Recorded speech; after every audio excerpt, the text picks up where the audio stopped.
आज हम 500 साल पीछे चलते हैं फ्लोरेंस में, जहां एक व्यक्ति थे निकोलो मैकियावेली और उन्होंने किताब लिखी द प्रिंस। ये शासकों के लिए एक गाइड बुक जैसी थी, मतलब सत्ता कैसे हासिल करें और उसे बनाए कैसे रखें। इसे इतना कह सकते खतरनाक माना गया कि कैथोलिक चर्च ने इस पर 200 से भी ज्यादा सालों के लिए पाबंदी लगा दी थी। जी हाँ, बिल्कुल। लेकिन सोचने वाली बात तो ये है कि 500 साल पहले लिखी गई ये किताब वो आज की दुनिया को कैसे चला सकती है। हमारा मिशन आज यही पता लगाना है। हम देखेंगे कि कैसे व्हाइट हाउस से लेकर क्रेमलिन तक आज के शासक अनजाने में मैकियावेली की ही नियम पुस्तिका का पालन कर रहे हैं। और ये समझना बहुत जरूरी है कि ये कोई साजिश की कहानी नहीं है। अच्छा, ये बस सत्ता का वो तर्क है जिसे मैकियावेली ने 500 साल पहले समझ लिया था और खुलकर लिख दिया था। मतलब उन्होंने बस वो सच लिख दिया जो कोई बोलना नहीं चाहता था। बिल्कुल। हम इसी तर्क के धागे को पकड़कर देखेंगे कि कैसे उनके अनुभवों ने एक ऐसी किताब को जन्म दिया जो ये नहीं बताती कि शासकों को कैसा होना चाहिए, बल्कि ये बताती है कि वे असल में कैसे होते हैं और क्यों होते हैं। तो चलिए इसी को खोलते हैं। मैकियावेली का जन्म हुआ 1469 में फ्लोरेंस में। उस समय माहौल कैसा था वहाँ का? बहुत ही उथल पुथल वाला। देखिए, इटली तब कोई एक देश नहीं था। अच्छा, मतलब छोटे छोटे राज्य थे। हाँ, आपस में लड़ते हुए शहर राज्यों का एक झुंड था। फ्लोरेंस भी उनमें से एक था, जिस पर शक्तिशाली मेडिसी परिवार का राज था। मैकियावेली ने अपनी आंखों के सामने सत्ताओं को बनते और बिगड़ते देखा। 1494 में जब वो कोई 25 साल के थे तो फ्लोरेंस के लोगों ने मेडिसी परिवार को शहर से ही बाहर निकाल दिया और एक गणराज्य की स्थापना की। और यहीं से मैकियावेली का करियर शुरू होता है ना? जी। वो कोई फिलोसोफर तो नहीं थे जो बस कमरे में बैठकर बड़ी बड़ी बातें सोच रहे हो। बिल्कुल नहीं। 29 साल की उम्र में, मतलब बिना किसी खास अनुभव के, वो फ्लोरेंस गणराज्य के एक बड़े राजनयिक बन गए। वाह! अगले 14 साल उन्होंने या तो घोड़े की पीठ पर बिताए या किसी राजा के दरबार में। उन्होंने यूरोप के सबसे शातिर और शक्तिशाली लोगों से मुलाकात की। जैसे सेजारे बोर्गिया, जो अपनी क्रूरता और चालाकी के लिए बदनाम था, और पोप जूलियस द्वितीय, जो एक धार्मिक नेता तो थे ही, साथ में एक योद्धा भी थे। उन्होंने सत्ता को बहुत करीब से काम करते हुए देखा। मतलब उन्होंने देखा कि दुनिया आदर्शों पर नहीं बल्कि क्रूर हकीकत पर चलती है, और यही सब उन्होंने द प्रिंस में लिख डाला। इसके कुछ विचार तो आज भी सुनने में बहुत कठोर लगते हैं। हाँ, बिल्कुल। जैसे कि उनका ये कहना कि अंत ही साधनों को सही ठहराता है। मतलब लक्ष्य सही हो तो रास्ता कोई भी हो चलेगा। हाँ, या फिर ये सलाह कि लोगों को या तो खुश रखो या उन्हें पूरी तरह से कुचल दो। ऐसा क्यों? क्योंकि छोटे मोटे नुकसान का वे बदला लेंगे, पर बड़ी तबाही से वे डाएंगे। ये सत्ता का बहुत ही ठंडा और निर्मम विश्लेषण था। लेकिन एक सिद्धांत है जो मुझे सबसे ज्यादा दिलचस्प और शायद डरावना भी लगता है।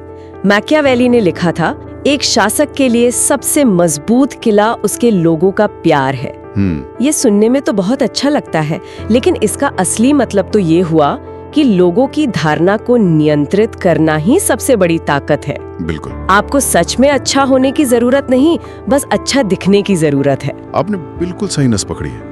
और इतिहास में शायद ही किसी ने सिद्धांत को जोसेफ स्टालिन से ज्यादा गंभीरता से लिया हो। स्टालिन? जी। कहा जाता है कि स्टालिन के बिस्तर के पास द प्रिंस की एक कॉपी हमेशा रहती थी, जिस पर वो नोट्स बनाया करते थे। तो चलिए इस सीधे संबंध को देखते हैं। स्टालिन ने मैकियावेली के सिद्धांतों को कैसे लागू किया?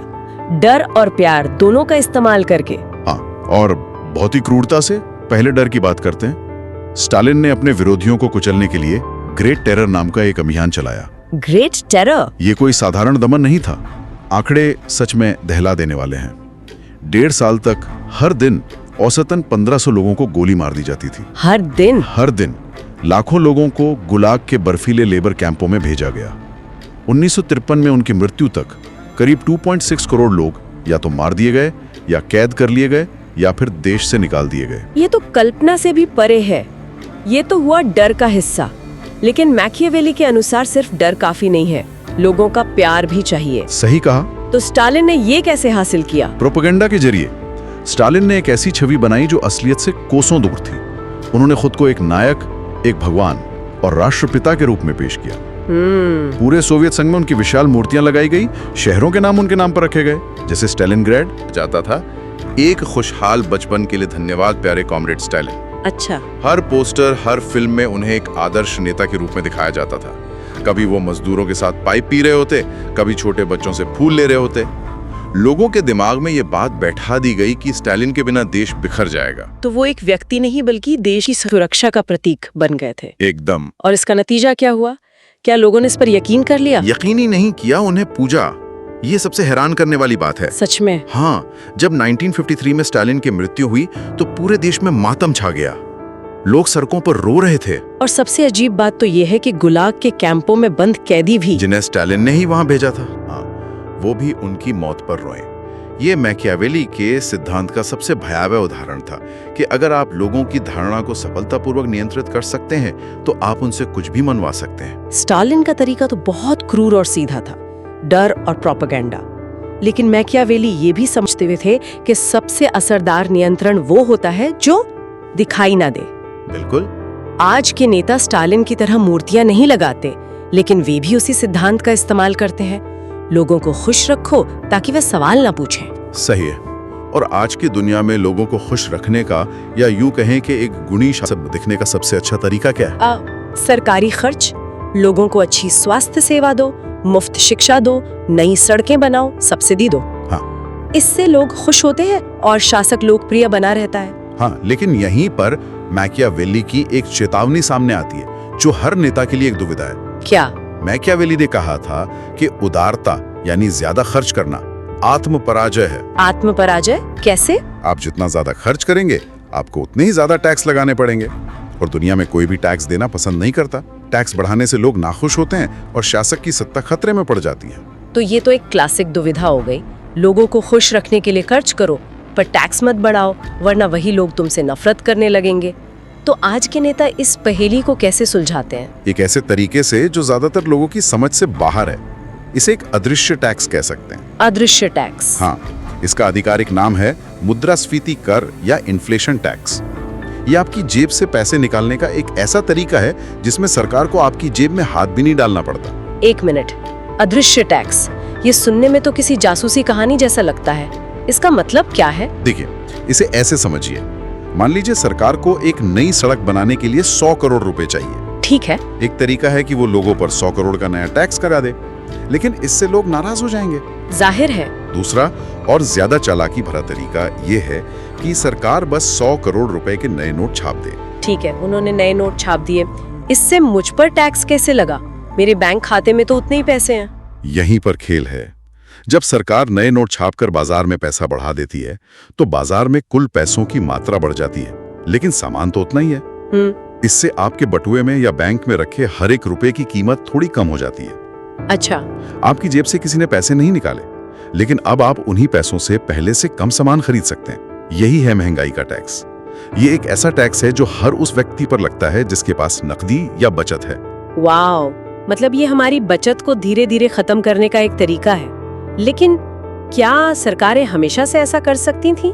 मेरा मतलब है, क्या पहले पैसे का मूल्य किसी ठोस चीज से नहीं जुड़ा था, जैसे सोने से? आपने बहुत सही सवाल पूछा है, और इसका जवाब हमें आज की दुनिया की सबसे बड़ी आर्थिक सच्चाई तक ले जाता है। पहले ऐसा करना लगभग नामुमकिन था। क्यों? ज्यादातर समय पैसा गोल्ड स्टैंडर्ड पर चलता था। इसका मतलब था कि कोई भी सरकार केवल उतने ही नोट छाप सकती थी जितना सोना उसके खजाने में रखा हो। हर नोट सोने की एक निश्चित मात्रा का वादा था। तो ये एक तरह की लगाम थी सरकार पर। बिल्कुल। तो क्या हुआ जब किसी ने इस नियम को तोड़ा? इसका कोई उदाहरण है? सबसे भयानक उदाहरण पहले विश्व युद्ध के बाद जर्मनी का है। युद्ध हारने के बाद जर्मनी पर भारी हर्जाना लगाया गया। उस हर्जाने को चुकाने और अपने खर्चों को पूरा करने के लिए जर्मन सरकार ने बिना किसी सोने के समर्थन के अंधाधुंध नोट छापना शुरू कर दिया। नतीजा? महंगाई, हाइपर इन्फ्लेशन, मतलब बेकाबू महंगाई। हालात इतने खराब हो गए कि 1923 तक एक डबल रोटी की कीमत 200 अरब मार्क तक पहुंच गई थी। 200 अरब मार्क एक डबल रोटी के लिए? जी हाँ, लोग अपनी तनख्वाह लेने के लिए ठेला गाड़ियां लेकर जाते थे और उसे मिलते ही तुरंत सामान खरीद लेते थे, क्योंकि कुछ घंटों में ही उन पैसों की कीमत और गिर जाती। ये तो एक चेतावनी है कि जिस पैसे के पीछे कोई ठोस चीज ना हो, उसकी कीमत भी कुछ नहीं होती। तो फिर ये गोल्ड स्टैंडर्ड खत्म कब और कैसे हुआ? वो कौन सा पल था जब सरकारों के हाथ से ये लगाम हट गई? वो पल था 15 अगस्त 1971। 1971? दूसरे विश्व युद्ध के बाद ब्रेटन वुड्स समझौते के तहत दुनिया की ज्यादातर मुद्राएं अमेरिकी डॉलर से जुड़ी थीं और अमेरिकी डॉलर सोने से जुड़ा था। $35 का मतलब था 1 औंस सोना। ठीक है। लेकिन वियतनाम युद्ध के भारी खर्चों और बढ़ते दबाव के कारण अमेरिकी राष्ट्रपति रिचर्ड निक्सन ने टीवी पर आकर घोषणा की कि अब डॉलर को सोने में नहीं बदला जा सकेगा। उन्होंने अस्थायी रूप से डॉलर का सोने से संबंध तोड़ दिया। अस्थायी रूप से? कहने के लिए अस्थायी था, लेकिन वो दिन आज तक नहीं लौटा। उसी दिन से फिएट मनी का युग शुरू हुआ। Fiat money? फिएट एक लैटिन शब्द है जिसका मतलब है आज्ञा से, यानी ये वो पैसा है जिसका मूल्य इसलिए है क्योंकि सरकार कहती है कि इसका मूल्य है। इसके पीछे सोना नहीं, सिर्फ सरकार का वादा है। सिर्फ एक वादा, मतलब भरोसे पर चलने वाली करेंसी। बिल्कुल। एक मिनट, तो आप कह रही हैं कि 1971 के बाद से दुनिया भर की सरकारों को असीमित मात्रा में पैसा छापने की आजादी मिल गई? हाँ। ये तो किसी भी शासक के लिए मैकियावेली के सपनों का हथियार है। बिल्कुल, यह इतिहास की सबसे बड़ी और शायद सबसे शांत चोरियों में से एक थी। अब सरकारों को उधार दिखने के लिए लोगों पर सीधा टैक्स लगाने की जरूरत नहीं थी। वो बस और पैसा छाप सकती थी। हाँ, जिससे लोगों के बैंक खातों में पड़े पैसे का मूल्य अपने आप कम हो जाता। अगर आप आंकड़े देखें तो हैरान रह जाएंगे। बताइए। 1913 में बचाया गया एक अमेरिकी डॉलर आज अपनी 96% क्रय शक्ति खो चुका है। आज उसकी कीमत सिर्फ 4 सेंट के बराबर है। 96%? इसका मतलब है कि अगर हमारे दादा दादी ने 100 रुपए बचाए होते तो आज उनकी मेहनत की कमाई की कीमत सिर्फ 4 रुपए रह गई है। दुख की बात है, पर हाँ, ये तो अविश्वसनीय है। चलिए इसके असली दुनिया के परिणामों के बारे में बात करते हैं। आम आदमी की जिंदगी पर इसका क्या असर पड़ा है? असर हर जगह है, बस हम उसे जोड़ कर नहीं देख पाते। पहला, लगातार बढ़ती कीमतें। आप कैम्बल सूप का उदाहरण लें। 1971 से पहले दशकों तक उसकी कीमत लगभग स्थिर थी। 1971 के बाद उसका ग्राफ सीधा ऊपर की ओर जाता है। अच्छा। दूसरा, स्थिर वेतन। 1971 से अमेरिका में मजदूरों की उत्पादकता मतलब प्रोडक्टिविटी लगभग 2.5% बढ़ी है, लेकिन उनका औसत वेतन लगभग सपाट रहा है। मतलब हम पहले से कई ज्यादा काम कर रहे हैं, लेकिन हमारी कमाई उस हिसाब से नहीं बढ़ रही। बिल्कुल। और शायद सबसे बड़ा असर घर और शिक्षा जैसी बड़ी चीजों पर पड़ा है। आज के युवाओं के लिए घर खरीदना लगभग एक सपना क्यों बन गया है? क्योंकि उनकी कीमत आमदनी से कहीं ज्यादा तेजी से बढ़ी है।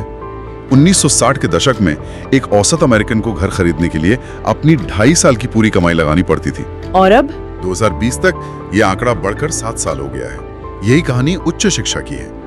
कॉलेज की फीस आसमान छू रही है, जिसके लिए छात्रों को भारी कर्ज लेना पड़ता है। और जब एक ग्रेजुएट होते हैं तो उन पर पहले से ही कर्ज का पहाड़ होता है, और घर खरीदने की तो वो सोच भी नहीं सकते। सही कहा। ये सब सुनकर तो ऐसा लग रहा है कि जिसे अमेरिकी सपना कहा जाता था वो धीरे धीरे एक अमेरिकी दुष्स्वप्न बनता जा रहा है, जहां जिंदगी की बुनियादी जरूरतें भी औसत नागरिक की पहुंच से बाहर होती जा रही हैं। और ये खेल गरीबों और मध्यम वर्ग को सबसे ज्यादा नुकसान पहुंचाता है। कैसे? अमीर लोग अपनी संपत्ति को स्टॉक, रियल एस्टेट, सोना और कला जैसी चीजों में निवेश करके खुद को महंगाई से बचा लेते हैं, क्योंकि इन चीजों की कीमत भी पैसे की कीमत गिरने के साथ साथ बढ़ती जाती है। और गरीब? लेकिन गरीब और मध्यम वर्ग, जिनकी ज्यादातर संपत्ति नकदी या बैंक बचत में होती है, उनकी बचत का मूल्य हर दिन चुपचाप नष्ट होता रहता है। ये बिना कोई कानून बनाए चुपचाप धन का गरीबों से अमीरों की ओर एक बहुत बड़ा हस्तांतरण है। तो चलिए इन सबको एक साथ जोड़ते हैं। हमने 500 साल पहले के मैकियावेली से शुरू किया था, जिन्होंने शासकों के लिए सत्ता बनाए रखने की एक नियम पुस्तिका लिखी। आज के आधुनिक नेता फिएट मनी जैसे आर्थिक उपकरणों का उपयोग करके उनकी उस क्लासिक दुविधा को हल करते हैं कि घृणित टैक्स लगाए बिना उदार कैसे दिखे। बिल्कुल। वे बस पैसा छापते हैं, सत्ता में बने रहते हैं, और आम जनता ये सोचती रहती है कि इतनी मेहनत के बाद भी उनकी जिंदगी मुश्किल क्यों होती जा रही है। और यहीं पर एक अंतिम विचार आता है जो थोड़ा बेचैन करने वाला है। मैकियावेली ने सिखाया था कि जिस शासक के पास पैसा खत्म हो जाता है वो कमजोर हो जाता है और उसे उखाड़ फेंका जा सकता है। ठीक है। आज पूरी दुनिया का कर्ज $300 ट्रिलियन से ज्यादा है, और हर सरकार इस कर्ज को चुकाने के लिए और ज्यादा पैसा छापने पर निर्भर है। ये एक ऐसा खेल है जो हमेशा नहीं चल सकता। तो सोचने वाली बात यह है, उस दिन क्या होगा जब लोगों का भरोसा सिर्फ एक नेता से नहीं बल्कि उस कागजी पैसे से ही उठ जाएगा जिसे सरकारें अपनी मर्जी से छाप रही हैं। मैकियावेली ने कहा था कि एक शासक के लिए पहला वास्तविक खतरा तब आता है जब लोग उस पर विश्वास करना बंद कर देते हैं, लेकिन वैश्विक स्तर पर वो खतरा कैसा दिखेगा जब लोग पैसे पर ही अपना विश्वास खो देंगे?